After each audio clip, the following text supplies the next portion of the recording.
কারণ মিটিংয়ে আসতে ভালোই লাগে এবং মোদিকে যেদিন থেকে কাজ শুরু করবো মানে ভেবে এসেছিলাম কেন কিছু করা দরকার একটা মেয়ের। স্যার তো আমার বিষয়ে কিছু বললো, তাই না?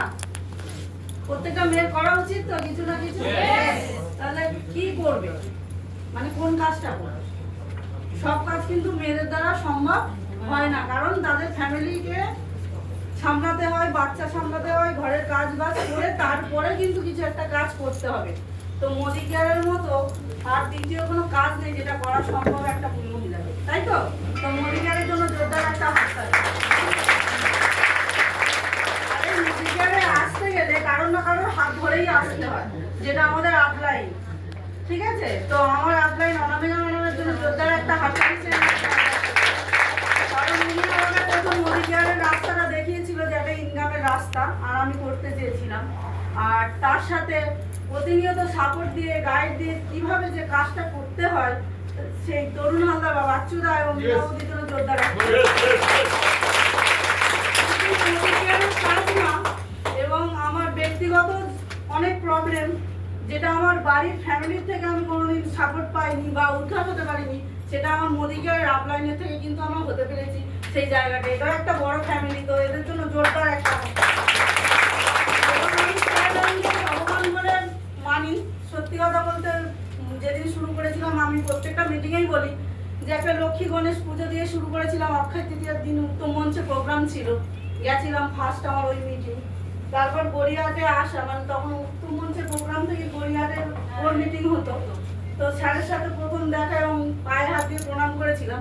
তারপর থেকে কিন্তু এখন আমি ঠাকুরকে পুজো দিতে পারি না। তার মানে এই না ঠাকুরকে ভক্তি করি না বা শ্রদ্ধা করি না, অবশ্যই মন্দিরে যাই পুজো সময় হলে, কিন্তু সেই সময়টা আমার হয় না যে ঠাকুরের কাছে 1 ঘন্টা 2 ঘন্টা বসে থাকবো।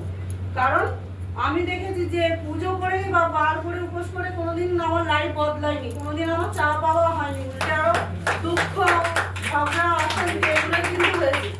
আর যেদিন থেকে মোদি কেয়ারে এসেছি প্রতিনিয়ত কিন্তু ভালো, একের পর ভালো ভালো ভালো কিছু হয়েছে। কারণ তার উদাহরণস্বরূপ আমি আজকে মোদি কেয়ার যখন ছিল না, আমাদের একটা ছোট্ট ঘর, বেড়ার ঘর, আমার বিয়ে মানে শ্বশুরবাড়ি বেড়ার ঘরেই আমি থাকতাম আমার বাচ্চাকে নিয়ে।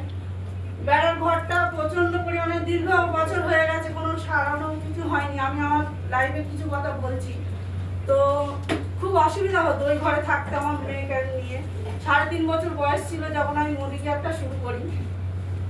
আমার মেয়ে বলতো না আমাদের কবে বড় ঘর হবে, কারণ ছোট বাচ্চা, কিন্তু ওর বড় বড় স্বপ্ন ছিল।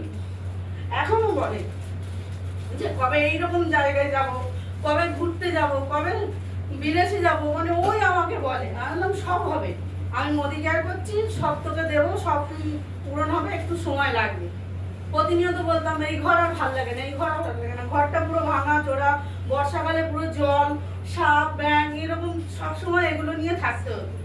সেই জায়গা থেকে কিন্তু বাড়ির লোক কোনোদিনই ভাবেনি সেই ঘরটা করবে, কারণ তাদের জায়গার যে কাগজটা সেটাও তারা কিন্তু ঠিক করেনি।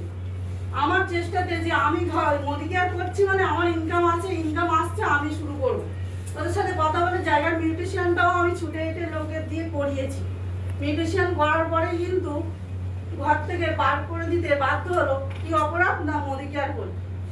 বাইরে রাত 12টা-1টা পরে বাড়িতে ঢুকি অনেক সময়, কারণ আমাদের মাসের শেষে বিল হয়।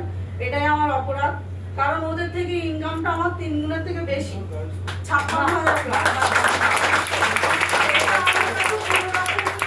খারাপ লাগা বা কোনো রকম অসম্মানের কিছু মনে করছি না, কারণ মোদি কেয়ারে এসছি বলে আজকে ওটা করতে পেরেছি। আর আমিও সাহস দেখিয়ে একটা নিজের ঘর ভাড়া নিতে পেরেছি আমার মেয়েকে নিয়ে। তো মোদি কেয়ারের জন্য তো করতে পেরেছি, তাহলে এর থেকে ভালো কিছু হতে পারে? তাহলে এরপরেও কি আপনারা ভাববেন যে মোদি কেয়ার করবো কি করবো না? কে কে মনে হচ্ছে যে করবো কি করবো না? কার ইচ্ছা আছে? আজকে আমরা এখানে যে যেটা বলেছি, কেউ 1100, কেউ 900, কেউ 600 করবো তো? কারণ কেন করবো আমি বলছি না, আমি সবার জন্য, নিজের জন্য না, সবার জন্য বলছি। করলে আমাদের অ্যাকাউন্টেই টাকাটা আসবে, ওনার অ্যাকাউন্টে যাবে না কিন্তু। আর এই জায়গাটাই আমরা বিশ্বাস করি না, যেখানে কাজ করতে মানে বাড়ির লোকরা কাজ 8 ঘন্টা 10 ঘন্টা 12 ঘন্টা ডিউটি করছে, 7-8 হাজার টাকা মাইনে, আর আমরা নিজেদের বাড়ির কাজ বাজ মিটিয়ে 2-3 ঘন্টা কাজ করে আমাদের কিন্তু 50,000, 60,000, 1 লাখ টাকাও ইনকাম হচ্ছে। কিন্তু সেটা কি প্রথম দিন থেকেই শুরু হচ্ছে? না, যেদিন আমি প্রথম দিন এসেছিলাম সেদিন কিন্তু আমার 56,000 ছিল না। সেদিন আমার 1 টাকাও ইনকাম ছিল না। মোদিকে আর শুধু বাজারটা করেছিলাম আর 303 টাকা আমার পরের মাসে ঢুকেছিল অ্যাকাউন্টে। সেদিন বিশ্বাস হয়েছিল যে না, এখান থেকে টাকা আসে। আর তার 3 মাস মানে 3 মাস লেগেছিল ডিরেক্টর হতে, 5,000 টাকা ইনকাম আমি পেয়েছিলাম। সেই থেকে প্রত্যেক মাসে কিন্তু ইনকামটা বাড়তে থাকে।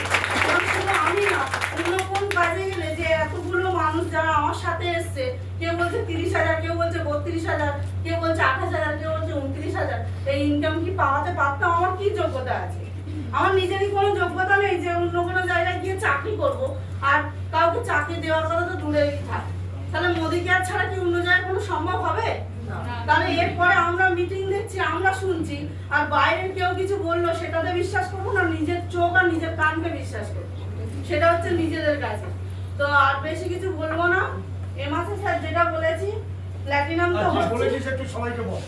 প্ল্যাটিনাম হচ্ছে 5 লাখ প্লাস হচ্ছে।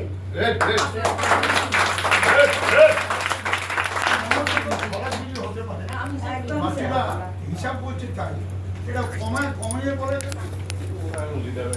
টিডিএস কেটে বলছি, টিডিএস কেটে বলছি, আমি বলছি হিসাব করে দাও, হিসাব অবশ্য করে 5 লাখ বলেছে রত্না। তুমি যদি হিসাবটা আমি যা করলাম তাতে দেখলাম যে এটা 6 লাখ হবে। হ্যাঁ স্যার, 6 লাখ হলে হবে, কিন্তু 5 লাখের কম হবে। ঠিক আছে, আমি এবার বলতে থাকবো। একদম মানে আমি লোক 5.5 লাখ টাকা করবো। একদম স্যার, হবে। মানে এই মাসটা বাচ্চুদের জন্য করবি, এই যে তোর জন্য আর আমার জন্য করবি। Yes, yes, yes, yes.